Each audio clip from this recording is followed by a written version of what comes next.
না পড়লে এটা কিন্তু আইনগত ব্যবস্থা নেওয়া হবে।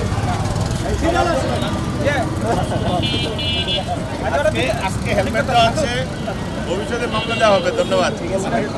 জনসচেতনতা তৈরি করা আর কি, যেটা আলাদা করে একটা দিবস পালন করার উদ্দেশ্যই হচ্ছে মানুষের মধ্যে যে সড়কের নিরাপত্তার ব্যাপারটা, এটা যে একটা মানে জীবনের সাথে রিলেটেড আর কি, এই ব্যাপারটাকে আরেকটু ছড়িয়ে দেওয়ার জন্য, যে আমরা যখন সড়কে চলছি আমরা যেন একটু নিয়ম মেনে চলি, আমরা যখন ড্রাইভ করছি নিয়ম মেনে চলি, নিজের সেফটিটা এনশিওর করি, এইটাই একটু জনগণের মাঝে আবার একটু মানে সচেতনভাবে ছড়িয়ে দেয়া আর কি।